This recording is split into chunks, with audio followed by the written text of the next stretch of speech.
ಸ್ನೇಹಿತರೆ, ಅಮೆರಿಕದ ನ್ಯೂಯಾರ್ಕ್ ಸಿಟಿಯ ಒಂದು ಫ್ಯಾಮಿಲಿ. ಆ ಫ್ಯಾಮಿಲಿಯಲ್ಲಿ ಗಂಡ ಹೆಂಡತಿ ಹಾಗೂ ಇಬ್ಬರು ಮಕ್ಕಳಿರ್ತಾರೆ. ಆ ಫ್ಯಾಮಿಲಿ ಒಳಗಡೆ ಹಲವಾರು ಜಗಳಗಳು, ಜೊತೆಗೆ ಸಿಟಿಯ ಜೀವನ ಸಾಕಾಗಿ ಹಳ್ಳಿಗೆ ಹೋಗಿ ಸೆಟಲ್ ಆಗೋಣ ಅಂತ ಕ್ಯಾಂಡಲ್ವುಡ್ ಎಂಬ ಹಳ್ಳಿಗೆ ಬಂದು ಶಿಫ್ಟ್ ಆಗ್ತಾರೆ. ಆದ್ರೆ ಅಲ್ಲಿಂದ ಮುಂದೆ ಆ ಇನ್ನೋಸೆಂಟ್ ಫ್ಯಾಮಿಲಿಯವರು ನೆನೆಸಿಕೊಳ್ಳೋದಕ್ಕೂ ಸಾಧ್ಯವಾಗದಂತ ಶಾಕಿಂಗ್ ಟ್ವಿಸ್ಟ್ ಗಳು ರಿವೀಲ್ ಆಗೋದಕ್ಕೆ ಶುರುವಾಗುತ್ತವೆ. ಹೇಗಂದ್ರೆ ತಮ್ಮ ಫ್ಯಾಮಿಲಿಯನ್ನ ಯಾರೋ ಫಾಲೋ ಮಾಡ್ತಿರೋ ಹಾಗೆ, ರಾತ್ರಿ ಹೊತ್ತು ಮನೆ ಒಳಗಡೆ ಯಾರೋ ಬಂದ ಹಾಗೆ, ಹಾಗೂ ಇದ್ದಕ್ಕಿದ್ದ ಹಾಗೆ ತಮ್ಮ ಫ್ಯಾಮಿಲಿಯವರನ್ನ ಯಾರೋ ಕೊಲೆ ಮಾಡೋದಕ್ಕೆ ಪ್ರಯತ್ನ ಪಡ್ತಿದ್ದಾರೆ ಅನ್ನೋ ಹಾಗೆ. ಅನುಮಾನ ಬಂದು ಆ ಕ್ಯಾಂಡಲ್ವುಡ್ ಎಂಬ ಹಳ್ಳಿಯ ಬ್ಯಾಕ್ ಗ್ರೌಂಡ್ ಅನ್ನ ಚೆಕ್ ಮಾಡಿದಾಗ ನಾವ್ಯಾರು ಕೂಡ ಗೆಸ್ ಮಾಡದೇ ಇರುವ ಶಾಕಿಂಗ್ ಟ್ವಿಸ್ಟ್ ಗಳು ರಿವೀಲ್ ಆಗೋದಕ್ಕೆ ಶುರುವಾಗುತ್ತವೆ. ಸ್ನೇಹಿತರೆ, ಅಷ್ಟಕ್ಕೂ ಆ ಕ್ಯಾಂಡಲ್ವುಡ್ ಎಂಬ ಹಳ್ಳಿಯಲ್ಲಿ ಆಗಿದ್ದೇನೋ, ಅಷ್ಟಕ್ಕೂ ಆ ಫ್ಯಾಮಿಲಿಯವರನ್ನ ಫಾಲೋ ಮಾಡ್ತಾ ಅವರನ್ನ ಕೊಲೆ ಮಾಡೋದಕ್ಕೆ ಪ್ರಯತ್ನ ಪಡ್ತಿರೋದ್ಯಾರು, ಹಾಗೂ ಚಿತ್ರದ ಕ್ಲೈಮ್ಯಾಕ್ಸ್ ನಲ್ಲಿ ರಿವೀಲ್ ಆಗುವ ನಾವ್ಯಾರು ಕೂಡ ಗೆಸ್ ಮಾಡೋದಕ್ಕೇನೆ ಸಾಧ್ಯವಿರದ ಟ್ವಿಸ್ಟ್ ಆದ್ರೇನೆಂಬುದನ್ನ ಈ ವಿಡಿಯೋದಲ್ಲಿ ನೋಡ್ತಾ ಹೋಗೋಣ. ಅಂದ ಹಾಗೆ ಇದು ಇತ್ತೀಚೆಗೆ ತಾನೇ ಬಿಡುಗಡೆಯಾಗಿರುವ ಕ್ಯಾಂಡಲ್ವುಡ್ ಎಂಬ ಹಾಲಿವುಡ್ ಮಿಸ್ಟರಿ ಹಾಗೂ ಕ್ರೈಮ್ ಥ್ರಿಲ್ಲರ್ ಚಿತ್ರ. ಚಿತ್ರದ ಮೊದಲ ಸೀನ್ ನಲ್ಲಿ ಅಮೆರಿಕದ ರಿಮೋಟ್ ಏರಿಯಾದಲ್ಲಿರುವ ಕ್ಯಾಂಡಲ್ವುಡ್ ಎಂಬ ಊರನ್ನ ನೋಡ್ತೀವಿ. ಆ ಊರಿನ ಲೇಕ್ ನ ಬಳಿ ರಕ್ತಸಿಕ್ತವಾಗಿ ಬಿದ್ದಿರುವ ಡೆಡ್ ಬಾಡಿಗಳನ್ನ ನೋಡ್ತೀವಿ. ಸತ್ತು ಬಿದ್ದಿದ್ದ ಆ ಡೆಡ್ ಬಾಡಿಗಳ ಮುಂದೆನೆ ಆ ಫ್ಯಾಮಿಲಿಯ ಹೆಡ್ ಅನ್ಸುತ್ತೆ. ಆತ ತನ್ನ ರಕ್ತಸಿಕ್ತವಾಗಿದ್ದ ಕೈಗಳಲ್ಲಿ ಒಂದು ಗನ್ ಅನ್ನ ಹಿಡ್ಕೊಂಡು ಏನೇನೋ ವಿಚಿತ್ರವಾಗಿ ಮಾತನಾಡ್ತಿರ್ತಾನೆ. ನಂತರ ಆತ ತನ್ನ ತಲೆಗೆ ತಾನೇ ಶೂಟ್ ಮಾಡಿಕೊಂಡು ಸತ್ತು ಹೋಗ್ತಾನೆ. ಇಲ್ಲಿಗೆ ಸೀನ್ ಕಟ್ ಆಗಿ ಚಿತ್ರದ ಕತೆ ಕೆಲವು ತಿಂಗಳ ನಂತರಕ್ಕೆ ಶಿಫ್ಟ್ ಆಗುತ್ತೆ. ಈಗ ಚಿತ್ರದ ಹೀರೋ ಕೆವಿನ್ ತನ್ನ ಹೆಂಡತಿ ವೆರೋನಿಕಾ ಹಾಗೂ ತನ್ನ ಇಬ್ಬರು ಮಕ್ಕಳಾದ ಸಾರಾ ಹಾಗೂ ಮ್ಯಾಥ್ಯೂ ಜೊತೆ ಹೊಸದಾಗಿ ಈ ಮನೆಗೆ ಶಿಫ್ಟ್ ಆಗ್ತಾರೆ. ಸ್ನೇಹಿತರೆ, ಇವರ ಮಾತುಗಳಿಂದ ನಮ್ಗೆ ಗೊತ್ತಾಗೋದೇನೆಂದ್ರೆ ಈ ಸಾರಾ ಇದ್ದಾಳಲ್ಲ, ಈಕೆ ಕೆವಿನ್ ನ ಮೊದಲನೇ ಹೆಂಡತಿಯ ಮಗಳಾಗಿರ್ತಾಳೆ. ಕೆವಿನ್ ನ ಮೊದಲ ಹೆಂಡತಿ ಒಂದು ಆಕ್ಸಿಡೆಂಟ್ ನಲ್ಲಿ ಸತ್ತು ಹೋದ ನಂತರ ಕೆವಿನ್ ವೆರೋನಿಕಾಳನ್ನ ಮದುವೆ ಆಗಿರ್ತಾನೆ. ಎರಡನೇ ಮದುವೆ ಆದ ನಂತರ ಕೆವಿನ್ ಹಾಗೂ ವೆರೋನಿಕಾಗೆ ಈ ಮ್ಯಾಥ್ಯೂ ಜನಿಸಿರ್ತಾನೆ. ಸ್ನೇಹಿತರೆ, ಇಲ್ಲಿ ನಮ್ಗೆ ಗೊತ್ತಾಗುವ ಮತ್ತೊಂದು ವಿಷಯವೇನೆಂದ್ರೆ ಈ ಕೆವಿನ್ ನ ಫ್ಯಾಮಿಲಿಯಲ್ಲಿ ಯಾವಾಗಲೂ ಜಗಳ ನಡೆಯುತ್ತಲೇ ಇರುತ್ತೆ. ಯಾಕಂದ್ರೆ ಕೆವಿನ್ ನ ಮೊದಲನೇ ಹೆಂಡತಿಯ ಮಗಳಾಗಿರುವ ಸಾರಾಗೆ ವೆರೋನಿಕಾಳನ್ನ ಕಂಡ್ರೆ ಯಾವಾಗಲೂ ಆಗ್ತಿರೋದಿಲ್ಲ. ಕೆವಿನ್ ಕಾರಿನಲ್ಲಿದ್ದ ಎಲ್ಲ ಲಗೇಜ್ ಗಳನ್ನ ಕೆಳಗಡೆ ಇಳಿಸಿಕೊಂಡು ತಾವು ಹೊಸದಾಗಿ ಪರ್ಚೇಸ್ ಮಾಡಿದ ಮನೆಯ ಬಳಿ ಬರ್ತಾನೆ. ಆದ್ರೆ ಮನೆಯ ಸುತ್ತಮುತ್ತ ತುಂಬಾನೇ ಕೆಟ್ಟ ವಾಸನೆ ಬರ್ತಿರೋದನ್ನ ಅಬ್ಸರ್ವ್ ಮಾಡ್ತಾನೆ. ಸ್ನೇಹಿತರೆ, ಈ ಸೀನ್ ಅನ್ನ ನೆನ್ಪಿಟ್ಕೊಳ್ಳಿ. ಚಿತ್ರದ ಕ್ಲೈಮ್ಯಾಕ್ಸ್ ನಲ್ಲಿ ಇದರ ಕುರಿತಾಗಿನೇ ಒಂದು ಅನ್ಎಕ್ಸ್ಪೆಕ್ಟೆಡ್ ಟ್ವಿಸ್ಟ್ ರಿವೀಲ್ ಆಗುತ್ತೆ. ಕೆವಿನ್ ನ ಫ್ಯಾಮಿಲಿಗೆ ಆ ಮನೆಯನ್ನ ಕೊಡಿಸಿದ್ದ ಏಜೆಂಟ್ ಒಳಗಡೆ ಕರೆದುಕೊಂಡು ಹೋಗಿ ಮನೆಯನ್ನೆಲ್ಲ ತೋರಿಸ್ತಾಳೆ. ಹೊಸದಾಗಿ ಪರ್ಚೇಸ್ ಮಾಡಿದ ಆ ಮನೆಯನ್ನ ನೋಡಿದ ಕೆವಿನ್ ಹಾಗೂ ವೆರೋನಿಕಾಗೆ ತುಂಬಾನೇ ಖುಷಿಯಾಗುತ್ತೆ. ಎಲ್ಲರೂ ಖುಷಿಯಿಂದ ಮನೆಯನ್ನ ತಮಗೆ ಬೇಕಾದ ಹಾಗೆ ಅರೇಂಜ್ ಮಾಡೋದಕ್ಕೆ ಶುರು ಮಾಡ್ತಾರೆ. ಆದ್ರೆ ಸಾರಾಗೆ ಮಾತ್ರ ಇಷ್ಟು ದಿನ ತಾವಿದ್ದ ಸಿಟಿಯನ್ನ ಬಿಟ್ಟು ಈ ಹಳ್ಳಿಗೆ ಬಂದಿರೋದು ಸ್ವಲ್ಪ ಕೂಡ ಇಷ್ಟ ಇರೋದಿಲ್ಲ. ಇಲ್ಲಿಗೆ ಸೀನ್ ಕಟ್ ಆಗಿ ನಂತರದ ಸೀನ್ ನಲ್ಲಿ ಕೆವಿನ್ ಮನೆಗೆ ಬೇಕಾಗಿದ್ದ ಗ್ರಾಸರಿಗಳನ್ನ ಶಾಪಿಂಗ್ ಮಾಡೋದಕ್ಕೆ ಅಂತ ಅಲ್ಲೇ ಹತ್ತಿರದಲ್ಲಿದ್ದ ಸಿಟಿಗೆ ಹೋಗ್ತಾನೆ. ತಮ್ಮ ಸ್ಟೋರ್ಗೆ ಹೊಸ ಕಸ್ಟಮರ್ ಬಂದಿರೋದನ್ನ ನೋಡಿದ ಆ ಕ್ಯಾಶಿಯರ್, ಸರ್ ನಿಮ್ಮ ಹೆಸರೇನೋ, ನೀವು ಇತ್ತೀಚೆಗೆ ಈ ಕಡೆ ಶಿಫ್ಟ್ ಆದ್ರ ಅಂತ ಕೇಳ್ತಾಳೆ. ಅದಕ್ಕೆ ಕೆವಿನ್, ಹೌದು, ಇವತ್ತೇ ನಾವು ಕ್ಯಾಂಡಲ್ವುಡ್ ನ ಲೇಕ್ ಬಳಿ ಇರುವ ಆ ಬಿಲ್ಡಿಂಗ್ ಗೆ ಶಿಫ್ಟ್ ಆದ್ವಿ ಅಂತ ಹೇಳ್ತಾನೆ. ಈ ಕೆವಿನ್ ಕ್ಯಾಂಡಲ್ವುಡ್ ಲೇಕ್ ಬಳಿ ಇರುವ ಮನೆ ಅಂತ ಹೇಳ್ತಿದ್ದ ಹಾಗೆ ಕ್ಯಾಶಿಯರ್ಗೆ ಒಂದೇ ಸರಿ ಶಾಕ್ ಆಗಿ ಹೋಗುತ್ತೆ. ಆ ಲೇಕ್ ಬಳಿ ಈಗಾಗಲೇ ಸಾಕಷ್ಟು ಕೊಲೆಗಳು ನಡೆದಿದೆಯಲ್ಲ, ಆದ್ರೂ ಕೂಡ ಇವ್ರ್ಯಾಕೆ ಅದೇ ಮನೆಗೆ ಶಿಫ್ಟ್ ಆಗಿದ್ದಾರೆ ಅಂತ ಆಶ್ಚರ್ಯ ಪಡ್ತಾಳೆ. ಆದ್ರೆ ಕೆವಿನ್ಗೆ ಇದರ ಬಗ್ಗೆ ಏನನ್ನು ಹೇಳ್ದೆ ಸುಮ್ಮನಾಗಿ ಬಿಡ್ತಾಳೆ. ಇಲ್ಲಿಗೆ ಸೀನ್ ಕಟ್ ಆಗಿ ಮರುದಿನ ಬೆಳಿಗ್ಗೆ ಕೆವಿನ್ ಹಾಗೂ ವೆರೋನಿಕಾ ಮಾತನಾಡಿಕೊಳ್ತಿರೋದನ್ನ ನೋಡ್ತೀವಿ. ಕೆವಿನ್ ವೆರೋನಿಕಾಗೆ, ನೀನು ಯಾವಾಗ್ಲೂ ಸರಿಯಾಗಿ ನಿದ್ದೆ ಬರೋದಿಲ್ಲ ಅಂತ ಹೇಳ್ತಿದ್ದಲ್ವಾ, ನಿನ್ನೆ ರಾತ್ರಿ ನಿನ್ಗೆ ಚೆನ್ನಾಗಿ ನಿದ್ದೆ ಬಂತ ಅಂತ ಕೇಳ್ತಾನೆ. ಅದಕ್ಕೆ ವೆರೋನಿಕಾ, ಹೌದು, ಸಿಟಿಯಲ್ಲಿ ಇರುವ ರೀತಿ ಇಲ್ಲೇನೋ ಡಿಸ್ಟರ್ಬೆನ್ಸ್ ಇಲ್ವಲ್ಲ, ಅದಕ್ಕೇನೆ ನೆನ್ನೆ ತುಂಬಾನೇ ಚೆನ್ನಾಗಿ ನಿದ್ದೆ ಬಂತು ಅಂತ ಹೇಳ್ತಾಳೆ. ಮುಂದುವರೆದು, ಈ ಮನೆಯಲ್ಲಿ ಇಂಟರ್ನೆಟ್ ವರ್ಕ್ ಆಗ್ತಿಲ್ಲ, ಸರ್ವಿಸ್ ಪ್ರೊವೈಡರ್ ಗೆ ಕಾಲ್ ಮಾಡ್ತೀನಿ, ಆತ ಬಂದು ರಿಪೇರಿ ಮಾಡ್ತಾನಂತೆ ಅಂತ ಹೇಳ್ತಾಳೆ. ಇದಾದ ನಂತರ ಫ್ಯಾಮಿಲಿಯವರೆಲ್ಲ ಒಟ್ಟಿಗೆ ಕೂತು ಟಿಫನ್ ಮಾಡ್ತಾರೆ. ಟಿಫನ್ ಆದ ನಂತರ ಸಾರಾ, ನನ್ಗೆ ಜಾಗಿಂಗ್ ಹೋಗ್ಬೇಕು ಅಂತ ಅನಿಸ್ತಿದೆ, ವೆರೋನಿಕಾ ನೀನು ಬರ್ತೀಯಾ ಅಂತ ಕೇಳ್ತಾಳೆ. ಇದುವರೆಗೂ ತನ್ನ ಜೊತೆ ಸರಿಯಾಗಿ ಮಾತನಾಡದ ಸಾರಾ ಇವತ್ತು ತನ್ನನ್ನ ಜಾಗಿಂಗ್ ಗೆ ಕರೀತಿದ್ದಾಳಲ್ಲ ಅಂತ ವೆರೋನಿಕಾಗೆ ತುಂಬಾನೇ ಖುಷಿಯಾಗುತ್ತೆ. ಸರಿ ಅಂತ ವೆರೋನಿಕಾ ಹಾಗೂ ಸಾರಾ ಇಬ್ಬರು ಸೇರಿ ಜಾಗಿಂಗ್ ಗೆ ಹೋಗ್ತಾರೆ. ಈ ಕಡೆ ಕೆವಿನ್ ತನ್ನ ಮಗನನ್ನ ಕರೆದುಕೊಂಡು ತಮ್ಮ ಪಕ್ಕದ ಮನೆಯಲ್ಲಿ ಯಾರು ವಾಸ ಮಾಡ್ತಿದ್ದಾರೆ ಅಂತ ನೋಡೋದಕ್ಕೆ ಪಕ್ಕದ ಮನೆಗೆ ಬರ್ತಾನೆ. ನೋಡಿದ್ರೆ ಅದೊಂದು ಪಾಳು ಬಿದ್ದಿರುವ ಹಳೆಯ ಮನೆಯಾಗಿರುತ್ತೆ. ಒಳಗಡೆ ಯಾರಾದ್ರೂ ಇರ್ಬೋದಾ ಅಂತ ಇಣುಕಿ ನೋಡ್ತಿದ್ದಾಗ ಶಾಕಿಂಗ್ಲಿ ಅಲ್ಲಿಗೆ ಬಂದ ಒಬ್ಬಳು ಹುಚ್ಚಿ ಕೆವಿನ್ಗೆ ಗನ್ ಪಾಯಿಂಟ್ ಮಾಡ್ತಾಳೆ. ಆಕೆ ಜೋರಾಗಿ ಕಿರ್ಚಾಡ್ತಾ, ಹೇಳು, ನನ್ನ ಮಗ ಎಲ್ಲಿದ್ದಾನೆ, ನೀನ್ ಯಾಕೆ ಇಲ್ಲಿಗೆ ಬಂದೆ ಅಂತ ಕೂಗಾಡ್ತಾಳೆ. ಈಕೆ ತನಗೆ ಗನ್ ಪಾಯಿಂಟ್ ಮಾಡಿದ್ದನ್ನ ನೋಡಿದ ಕೆವಿನ್ಗೆ ಒಂದೇ ಸರಿ ಭಯ ಆಗೋದಕ್ಕೆ ಶುರುವಾಗುತ್ತೆ. ಅಷ್ಟರಲ್ಲೇ ಮತ್ತಷ್ಟು ಕೋಪಗೊಂಡ ಆ ಮಹಿಳೆ ಗನ್ನ ಟ್ರಿಗರ್ ಅನ್ನ ಪ್ರೆಸ್ ಮಾಡಿ ಬಿಡ್ತಾಳೆ. ನೋಡಿದ್ರೆ ಆ ಗನ್ ನಲ್ಲಿ ಬುಲೆಟ್ ಇರೋದಿಲ್ಲ.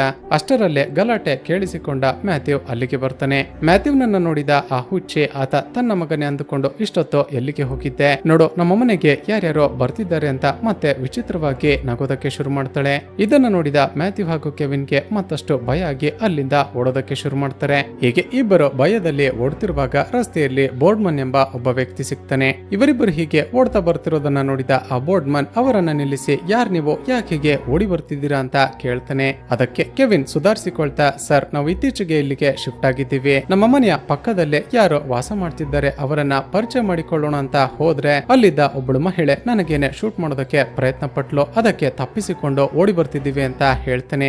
ಆಗ ಬೋರ್ಡ್ಮನ್ ಅವರಿಬ್ಬರಿಗೆ ಸಮಾಧಾನ ಮಾಡ್ತಾ, ಸರ್, ನೀವೇನೋ ತಲೆ ಕೆಡಿಸಿಕೊಳ್ಳಬೇಡಿ, ಅಂದ ಹಾಗೆ ನಾನು ಈ ಪ್ರಾಪರ್ಟಿಗಳನ್ನ ನೋಡಿಕೊಳ್ತಿರುವ ಪ್ರಾಪರ್ಟಿ ಮ್ಯಾನೇಜರ್. ನೀವು ಈಗ ತಾನೇ ನೋಡಿದ್ರಲ್ವಾ, ಆ ಮಹಿಳೆ ಹಲವಾರು ವರ್ಷಗಳಿಂದ ಇಲ್ಲೇನೆ ವಾಸ ಮಾಡ್ತಿದ್ದಾಳೆ. ಕೆಲವೇ ವರ್ಷಗಳ ಹಿಂದೆ ಆ ಮಹಿಳೆ ತನ್ನ ಗಂಡ ಹಾಗೂ ಮಕ್ಕಳ ಜೊತೆ ಆರಾಮಾಗಿ ಜೀವನ ನಡೆಸ್ತಿದ್ಲು. ಆ ಮಹಿಳೆಯನ್ನ ನೋಡಿದ್ರಲ್ವಾ, ಆಕೆ ಗಂಡ ಒಬ್ಬ ಭಾರತೀಯ ಮೂಲದವನು. ಆದ್ರೆ ಇವರಿಬ್ಬರ ಮಗಳಿಗೆ ಒಬ್ಬ ಅಮೆರಿಕನ್ ಹುಡುಗ ಇಷ್ಟ ಆದ ಅಂತ ಅವನನ್ನ ಲವ್ ಮಾಡೋದಕ್ಕೆ ಶುರು ಮಾಡಿದ್ಲು. ಆದ್ರೆ ಮತ್ತೊಂದು ಕಡೆ ಆ ಹುಡುಗನ ತಂದೆಗೂ ಕೂಡ ಈ ಸಂಬಂಧ ಇಷ್ಟ ಇರಲಿಲ್ವಂತೆ.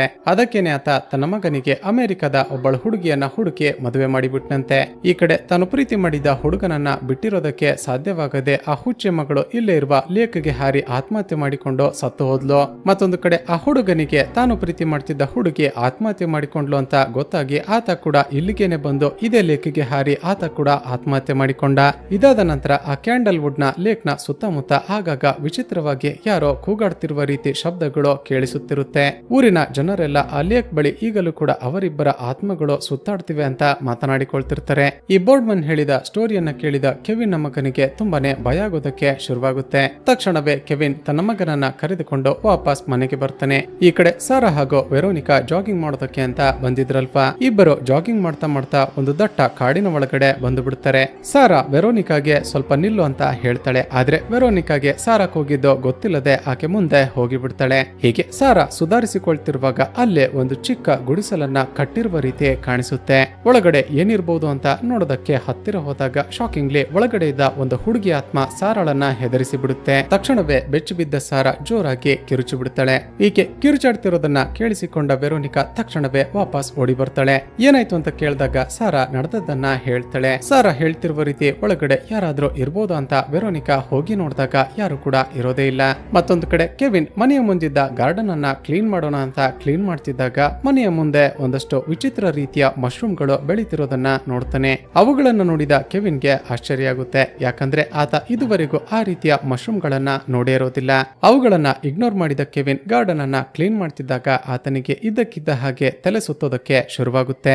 ಅದೇ ಸಮಯಕ್ಕೆ ಮನೆಯ ಹಿಂದೆ ಇದ್ದ ಕಾಡಿನ ಒಳಗಡೆ ಆ ಬೋರ್ಡ್ ಮ್ಯಾನ್ ಅನುಮಾನಾಸ್ಪದವಾಗಿ ಓಡಾಡ್ತಿರೋದನ್ನ ನೋಡ್ತಾನೆ. ಈ ಮ್ಯಾನೇಜರ್ ಬೋರ್ಡ್ ಮ್ಯಾನ್ ಯಾಕೆ ಈ ರೀತಿ ಕಾಡಿನ ಒಳಗಡೆ ಓಡಾಡ್ತಿದ್ದಾನೆ ಅಂತ ಕಣ್ಣನ್ನ ಉಜ್ಜಿಕೊಂಡು ಮತ್ತೆ ನೋಡಿದ್ರೆ ಆತ ಕಾಣೋದೇ ಇಲ್ಲ. ಇಲ್ಲಿಗೆ ಸೀನ್ ಕಟ್ ಆಗಿ ಸ್ವಲ್ಪ ಸಮಯದ ನಂತರ ಮ್ಯಾಥ್ಯೂ ಮನೆ ಒಳಗಡೆ ಆಟ ಆಡ್ತಿದ್ದಾಗ ಅವನಿಗೂ ಕೂಡ ಇದ್ದಕ್ಕಿದ್ದ ಹಾಗೆ ತಲೆ ಸುತ್ತೋದಕ್ಕೆ ಶುರುವಾಗುತ್ತೆ. ಹಾಗೂ ಯಾರೊಬ್ಬ ವಿಕಾರವಾದ ವ್ಯಕ್ತಿ ತನ್ನನ್ನೇ ಫಾಲೋ ಮಾಡ್ತಿರುವ ರೀತಿ ಕಾಣಿಸುತ್ತೆ. ಇಲ್ಲಿಗೆ ಸೀನ್ ಕಟ್ ಆಗಿ ಮರುದಿನ ಬೆಳಿಗ್ಗೆ ಮ್ಯಾಥ್ಯೂ, ಕೆವಿನ್ ಹಾಗೂ ಸಾರಾ ಒಟ್ಟಿಗೆ ಕೂತು ಟಿಫನ್ ಮಾಡ್ತಿರ್ತಾರೆ. ಆಗ ಮ್ಯಾಥ್ಯೂ ಟೇಬಲ್ ನ ಮೇಲಿದ್ದ ಖರ್ಜೂರವನ್ನ ತನ್ನ ಬಾಯಿಗೆ ಹಾಕಿಕೊಳ್ತಾನೆ. ಮ್ಯಾಥ್ಯೂ ಖರ್ಜೂರವನ್ನ ತನ್ನ ಬಾಯಿಗೆ ಹಾಕಿಕೊಳ್ತಾ ತನ್ನ ಅಕ್ಕ ಸಾರಾಗೆ ಟೀಸ್ ಮಾಡ್ತಾನೆ. ಆದ್ರೆ ಶಾಕಿಂಗ್ಲಿ ಸಾರಾಗೆ ತನ್ನ ತಮ್ಮ ಮ್ಯಾಥ್ಯೂ ಒಂದು ಕಣ್ಣು ಗುಡ್ಡೆಯನ್ನ ಬಾಯಿಗೆ ಹಾಕಿಕೊಳ್ತಿರುವ ರೀತಿ ಕಾಣಿಸುತ್ತೆ.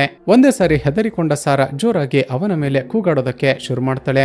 ಅಷ್ಟರಲ್ಲೇ ಅಲ್ಲಿಗೆ ಬಂದ ವೆರೋನಿಕಾ ತನ್ನ ಮಗನನ್ನ ಬಿಡಿಸಿಕೊಳ್ತಾಳೆ. ಸ್ನೇಹಿತರೆ, ನೋಡಿದ್ರಲ್ಲ, ಇದುವರೆಗೂ ನಡೆದ ಇನ್ಸಿಡೆಂಟ್ ಗಳಿಂದ ನಮಗೆ ಒಂದು ವಿಷಯ ಕ್ಲಿಯರ್ ಆಗುತ್ತೆ. ಅದೇನಂದ್ರೆ ಈ ಮನೆಯಲ್ಲಿರುವ ಎಲ್ಲರೂ ಕೂಡ ಒಂದೊಂದು ವಿಷಯವನ್ನ ಹ್ಯಾಲುಸಿನೇಟ್ ಮಾಡ್ಕೊಂಡು ಭಯ ಪಡ್ತಿದ್ದಾರೆ. ಅಷ್ಟಕ್ಕೂ ಇವರೆಲ್ಲರಿಗೂ ಕೂಡ ಯಾವುದಾದ್ರೂ ಆತ್ಮ ತೊಂದರೆ ಕೊಡ್ತಿದ್ಯಾ ಅಥವಾ ಇದರ ಹಿಂದೆ ಬೇರೆ ಏನಾದ್ರೂ ಮಿಸ್ಟ್ರಿ ಇದೆಯಾ ಅಂತ ಕ್ಲೈಮ್ಯಾಕ್ಸ್ ನಲ್ಲಿ ನಮ್ಗೆ ಗೊತ್ತಾಗುತ್ತೆ. ಇದಾದ ನಂತರ ಕೆವಿನ್ ತನ್ನ ಮಗನನ್ನ ಕರೆದುಕೊಂಡು ಮನೆಯ ಹಿಂದೆ ಸೌದೆ ಹೊಡೆಯೋದಕ್ಕೆ ಅಂತ ಹೋಗಿರ್ತಾನೆ. ಆಗ ಅಲ್ಲಿಗೆ ಪ್ರಾಪರ್ಟಿ ಮ್ಯಾನೇಜರ್ ಆಗಿರುವ ಬೋರ್ಡ್ಮನ್ ಬರ್ತಾನೆ. ಕೆವಿನ್ ಕೊಡಲಿಯಿಂದ ಸೌದೆ ಹೊಡೆಯುತ್ತಿರೋದನ್ನ ನೋಡಿದ ಆತ ಒಂದು ಚೈನ್ ಸಾ ಅನ್ನ ತಂದಿರ್ತಾನೆ. ತಾನು ತಂದಿದ್ದ ಚೈನ್ ಸಾ ಅನ್ನ ಆನ್ ಮಾಡಿ ಕಟ್ಟಿಗೆಗಳನ್ನ ಕತ್ತರಿಸೋದಕ್ಕೆ ಶುರು ಮಾಡ್ತಾನೆ. ಆದ್ರೆ ಆತ ಆ ಮಷೀನ್ ಅನ್ನ ಆನ್ ಮಾಡ್ತಿದ್ದ ಹಾಗೆ ಕೆವಿನ್ ಒಂದೇ ಸಾರಿ ಹೆದರಿಕೊಂಡು ನೆಲದ ಮೇಲೆ ಬಿದ್ದು ಜೋರಾಗಿ ಕಿರುಚಾಡೋದಕ್ಕೆ ಶುರು ಮಾಡ್ತಾನೆ. ಸ್ನೇಹಿತರೆ, ಅಷ್ಟಕ್ಕೂ ಈ ಕೆವಿನ್ಗೆ ಯಾವ ರೀತಿ ಹೆಲುಸಿನೇಟ್ ಆಗಿರುತ್ತೆ ಗೊತ್ತಾ?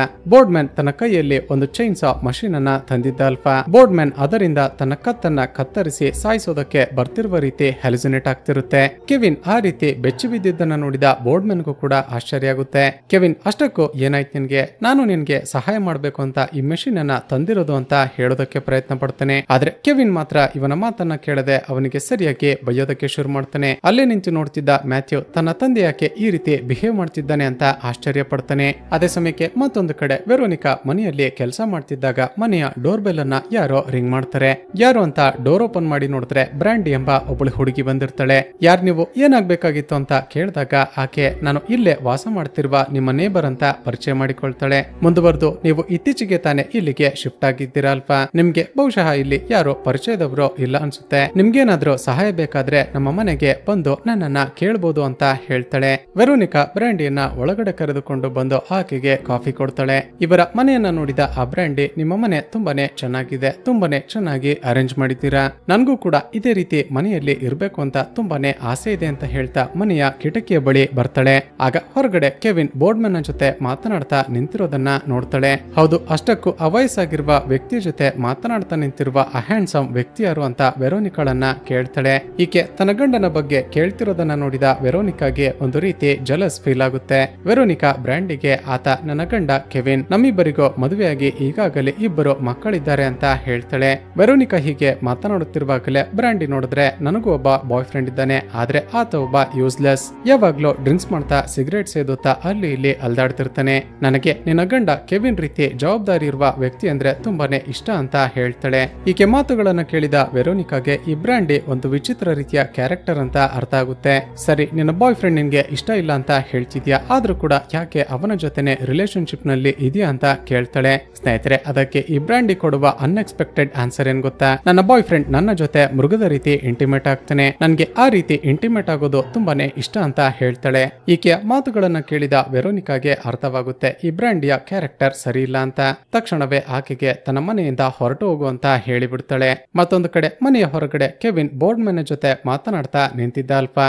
ಬೋರ್ಡ್ಮನ್, ನೀನು ಆಗಾಗ ನನ್ನ ಮನೆಯ ಸುತ್ತಮುತ್ತ ಓಡಾಡ್ತಿರೋದನ್ನ ನಾನು ಅಬ್ಸರ್ವ್ ಮಾಡಿದ್ದೀನಿ, ಅಷ್ಟಕ್ಕೂ ನೀನು ನನ್ನ ಪರ್ಮಿಷನ್ ಇಲ್ಲದೆ ಈ ಕಡೆ ಯಾಕೆ ಬರ್ತೀಯಾ ಅಂತ ಕೇಳ್ತಾನೆ. ಅದಕ್ಕೆ ಆ ಬೋರ್ಡ್ಮನ್ ನಗುತ್ತಾ, ಕೆವಿನ್, ನಿನ್ಗೇನಾದ್ರೂ ತಲೆ ಕೆಟ್ಟಿದ್ಯಾ, ಅಷ್ಟಕ್ಕೂ ನಾನು ಯಾಕೆ ನಿನ್ನ ಪ್ರಾಪರ್ಟಿಗೆ ಬರ್ತೀನಿ, ಮೋಸ್ಟ್ಲಿ ನಿನ್ಗೆಲ್ಲೋ ಹ್ಯಾಲುಸಿನೇಷನ್ ಇರ್ಬೇಕು ಅಂತ ಹೇಳ್ತಾನೆ. ಅಷ್ಟರಲ್ಲೇ ವೆರೋನಿಕಾ ಇಲ್ಲಿಂದ ಹೊರಟೋಗುವಂತ ಹೇಳಿದ ಕಾರಣ ಬ್ರ್ಯಾಂಡಿ ಅಲ್ಲಿಂದ ಹೊರಗಡೆ ಬರ್ತಾಳೆ. ಬ್ರ್ಯಾಂಡಿ ಕೆವಿನ್ ನಿಂತಿರೋದನ್ನ ನೋಡಿ ಅವನಿಗೆ ಹಾಯ್ ಅಂತಾಳೆ. ಕೆವಿನ್ ಕೂಡ ಸ್ಮೈಲ್ ಮಾಡ್ತಾ ಆಕೆಗೆ ವಾಪಸ್ ಹಾಯ್ ಅಂತ ಹೇಳ್ತಾನೆ. ಆದ್ರೆ ತನ್ನ ಗಂಡ ಆ ಬ್ರ್ಯಾಂಡಿಯ ಜೊತೆ ಮಾತನಾಡ್ತಿದ್ದಾನಲ್ಲ ಅಂತ ವೆರೋನಿಕಾಗೆ ತುಂಬಾನೇ ಕೋಪ ಬಂದು ಆಕೆ ಒಳಗಡೆ ಹೊರಟು ಹೋಗ್ತಾಳೆ. ಇಲ್ಲಿಗೆ ಸೀನ್ ಕಟ್ ಆಗಿ ನಂತರದ ಸೀನ್ ನಲ್ಲಿ ಮ್ಯಾಥ್ಯೂ ಕಾಡಿನ ಪಕ್ಕದಲ್ಲಿ ಕೂತು ಆಟವಾಡ್ತಿರೋದನ್ನ ನೋಡ್ತೀವಿ. ಆಗ ಇದ್ದಕ್ಕಿದ್ದ ಹಾಗೆ ಕಾಡಿನ ಒಳಗಡೆಯಿಂದ ಒಂದು ದುಷ್ಟ ಆತ್ಮ ಇವನನ್ನ ಚೇಸ್ ಮಾಡ್ತಾ ಬರುತ್ತೆ. ಒಂದೇ ಸಾರಿ ಹೆದರಿಕೊಂಡ ಮ್ಯಾಥ್ಯೂ ಜೋರಾಗಿ ಕಿರುಚಾಡ್ತಾ ತನ್ನ ತಂದೆಯನ್ನ ಕೂಗ್ತಾನೆ. ತಕ್ಷಣವೇ ಓಡಿ ಬಂದ ಕೆವಿನ್ ಸುತ್ತಮುತ್ತ ಯಾರಾದ್ರೂ ಇದ್ದಾರಾ, ತನ್ನ ಮಗನನ್ನ ಹೆದರಿಸಿದ್ದು ಯಾರು ಅಂತ ನೋಡಿದ್ರೆ ಅಲ್ಯಾರು ಕೂಡ ಕಾಣಿಸೋದೇ ಇಲ್ಲ.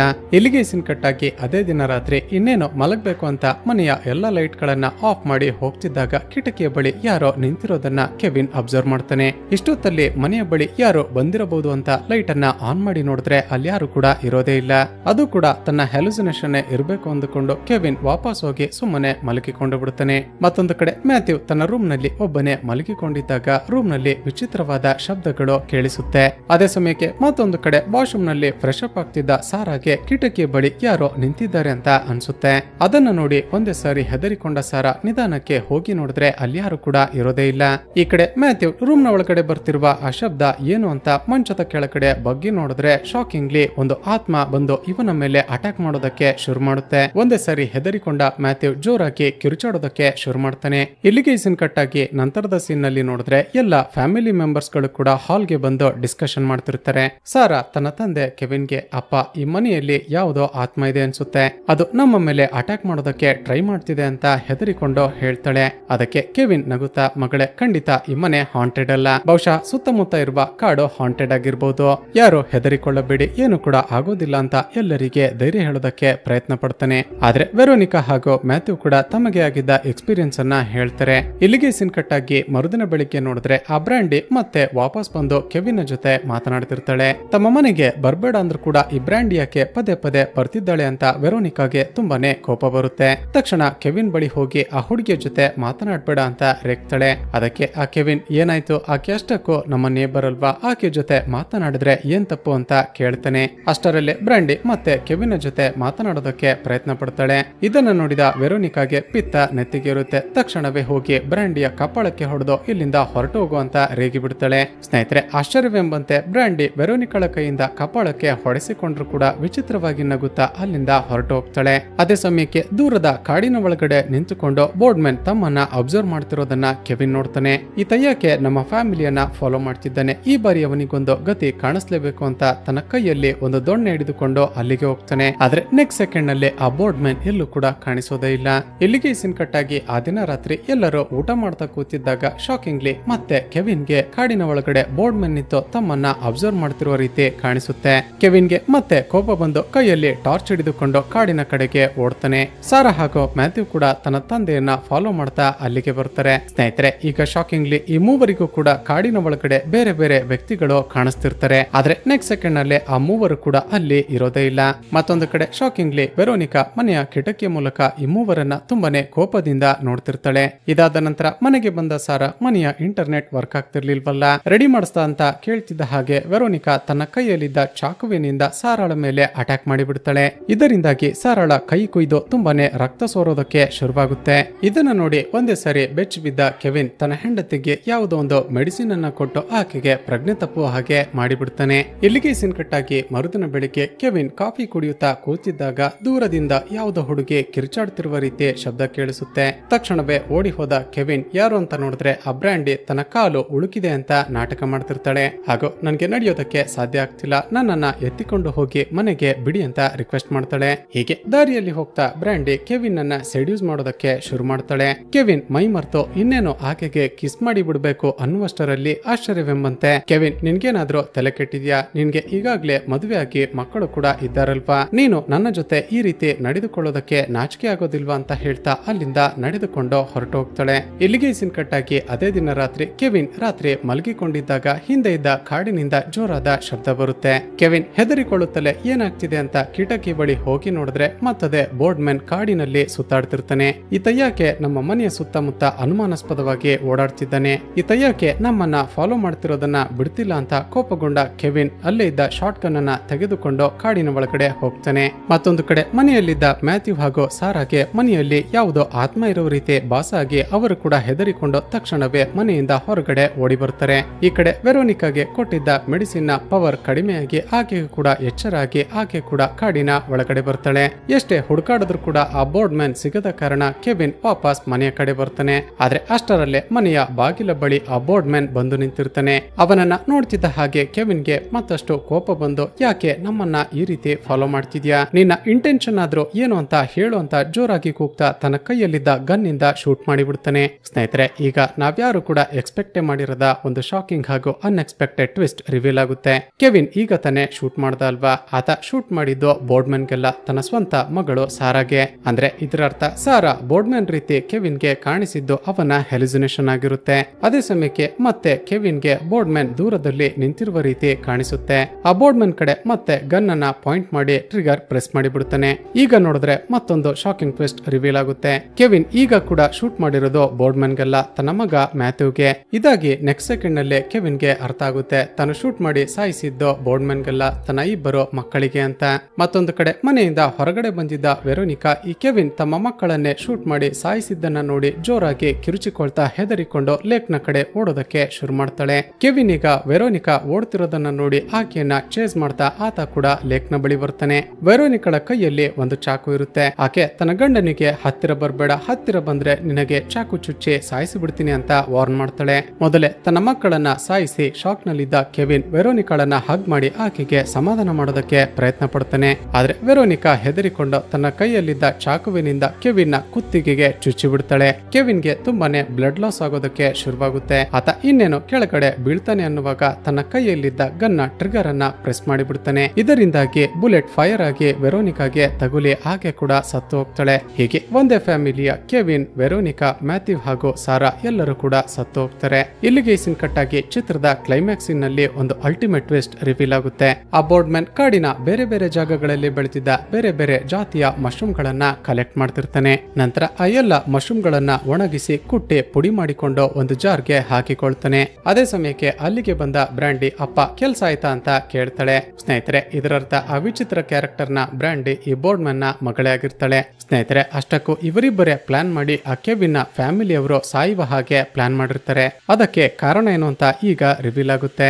ಬ್ರ್ಯಾಂಡಿ ತಮ್ಮ ಮನೆಯ ಒಳಗಡೆ ಹೋದಾಗ ಸಾಕಷ್ಟು ನೇಟಿವ್ ಅಮೆರಿಕನ್ಸ್ ಗಳ ಫೋಟೋಗಳನ್ನ ಹಾಕಿರೋದನ್ನ ನೋಡ್ತೀವಿ. ಸ್ನೇಹಿತರೆ, ಅಂದ್ರೆ ಆ ಫೋಟೋದಲ್ಲಿದ್ದ ಎಲ್ಲರೂ ಕೂಡ ಇವರ ಪೂರ್ವಜ ಹಾಜರಾಗಿರ್ತಾರೆ. ಸ್ನೇಹಿತರೆ, ಈ ಬೋರ್ಡ್ಮನ್ ಹಾಗೂ ಇವನ ಮಗಳು ಬ್ರ್ಯಾಂಡಿ ಒಂದು ರೀತಿ ಸೈಕೋ ಮೆಂಟಾಲಿಟಿಯ ಮನುಷ್ಯರಾಗಿರ್ತಾರೆ. ಯಾಕಂದ್ರೆ ಅಮೆರಿಕದ ಮೂಲ ನಿವಾಸಿಗಳಾಗಿದ್ದ ನೇಟಿವ್ ಅಮೆರಿಕನ್ಸ್ ನಂತರ ಬಂದು ಸೆಟಲ್ ಆಗಿದ್ದ ವೈಟ್ ಅಮೆರಿಕನ್ನರನ್ನ ಕಂಡ್ರೆ ದ್ವೇಷ ಮಾಡ್ತಿರ್ತಾರೆ. ಯಾಕಂದ್ರೆ ವೈಟ್ ಅಮೆರಿಕನ್ನರು ನೇಟಿವ್ ಅಮೆರಿಕನ್ನರಿಗೆ ತುಂಬಾನೇ ತೊಂದರೆ ಕೊಟ್ಟು ಅವರ ಸಾವು ನೋವುಗಳಿಗೆ ಕಾರಣರಾಗಿರ್ತಾರೆ. ಇದೇ ಕಾರಣಕ್ಕೇನೆ ಬೋರ್ಡ್ಮನ್ ಫ್ಯಾಮಿಲಿಯವರು ಕ್ಯಾಂಡಲ್ವುಡ್ ಗೆ ಬರ್ತಿದ್ದ ವೈಟ್ ಅಮೆರಿಕನ್ನರನ್ನ ಟಾರ್ಗೆಟ್ ಮಾಡಿ ಪ್ಲಾನ್ ಮಾಡಿ ಕೊಲೆ ಮಾಡ್ತಿರ್ತಾರೆ. ಸ್ನೇಹಿತರೆ, ಅಷ್ಟಕ್ಕೂ ನೀವೀಗ ಅಂದುಕೊಳ್ತಿರ್ಬೋದು, ಕೆವಿನ್ ಫ್ಯಾಮಿಲಿಯವರು ಅವರವರೇ ಶೂಟ್ ಮಾಡಿಕೊಂಡು ಸತ್ತು ಹೋದ್ರಲ್ವಾ ಅಂತ. ಆದ್ರೆ ಅವರ ಸಾವಿನ ಹಿಂದೆ ಇವರು ಮಾಡಿರುವ ಪ್ಲಾನ್ ಇರುತ್ತೆ. ಸ್ನೇಹಿತರೆ, ಸ್ವಲ್ಪ ಸಮಯದ ಮುಂಚೆ ಬೋರ್ಡ್ಮನ್ ಒಂದಷ್ಟು ಮಶ್ರೂಮ್ ಗಳನ್ನ ಕಲೆಕ್ಟ್ ಮಾಡಿಕೊಳ್ತಿದ್ದ ಅಲ್ವಾ. ಅದಕ್ಕೆ ಕಾರಣ ಏನಂದ್ರೆ ಕ್ಯಾಂಡಲ್ವುಡ್ ನ ಸುತ್ತಮುತ್ತ ಇದ್ದ ಕಾಡುಗಳಲ್ಲಿ ತುಂಬಾನೇ ಪಾಯ್ಸನಸ್ ಆಗಿರುವ ಮಶ್ರೂಮ್ ಗಳು ಬೆಳೆಯುತ್ತಿರುತ್ತೆ. ಆ ಮಶ್ರೂಮ್ ಗಳನ್ನ ಒಣಗಿಸಿ ಅವುಗಳ ಪುಡಿ ಮಾಡಿ ಯಾರನ್ನ ಟಾರ್ಗೆಟ್ ಮಾಡಿರ್ತಾರೋ ಅವರ ಮನೆಯ ಸುತ್ತಮುತ್ತ ಚೆಲ್ಲಿದರೆ ಸಾಕು, ಆ ಮಶ್ರೂಮ್ ನ ವಾಸನೆಯನ್ನ ಉಸಿರಾಡುತ್ತಿದ್ದ ವಿಕ್ಟಿಮ್ ಗಳು ತುಂಬಾನೇ ಹೆಲುಸಿನೇಟ್ ಮಾಡಿಕೊಳ್ಳೋದಕ್ಕೆ ಶುರು ಮಾಡ್ತಾರೆ. ಸ್ನೇಹಿತರೆ, ನಿಮ್ಗೆ ನೆನಪಿದ್ರೆ ಚಿತ್ರದ ಶುರುವಿನಲ್ಲಿ ಕೆವಿನ್ ಹಾಗೂ ಫ್ಯಾಮಿಲಿ ಹೊಸದಾಗಿ ಈ ಮನೆಗೆ ಶಿಫ್ಟ್ ಆದಾಗ ಮನೆಯ ಬಳಿ ಒಂದು ರೀತಿ ಕೆಟ್ಟ ವಾಸನೆ ಬಂದಿರುತ್ತೆ ಅಲ್ವಾ. ಆ ವಾಸನೆ ಬೇರೆ ಯಾವುದೂ ಅಲ್ಲ, ಬೋರ್ಡ್ಮನ್ ಕುಟ್ಟಿ ಪುಡಿ ಮಾಡಿ ಎಸೆದು ಹೋಗಿರುವ ಆ ಮಶ್ರೂಮ್ ನ ಪೌಡರ್ ದಾಗಿರುತ್ತೆ. ಸ್ನೇಹಿತರೆ, ಆ ಮಶ್ರೂಮ್ ಗಳು ಎಷ್ಟು ಪಾಯ್ಸನಸ್ ಆಗಿರುತ್ತೆ ಅಂದ್ರೆ ಆ ಮಶ್ರೂಮ್ ಗಳ ವಾಸನೆಯನ್ನ ಉಸಿರಾಡ್ತಾ ವಿಕ್ಟಿಮ್ ಗಳು ತುಂಬಾನೇ ಹೆಲುಸಿನೇಟ್ ಮಾಡಿಕೊಳ್ಳೋದಕ್ಕೆ ಶುರು ಮಾಡ್ತಾರೆ. ನಂತರ ಒಬ್ಬರಿಗೆ ಒಬ್ಬರ ಮೇಲೆ ಅನುಮಾನ, ದ್ವೇಷ ಹೀಗೆ ಮುಂತಾದ ಮೆಂಟಲ್ ಪ್ರಾಬ್ಲಮ್ ಗಳು ಶುರುವಾಗುತ್ತವೆ.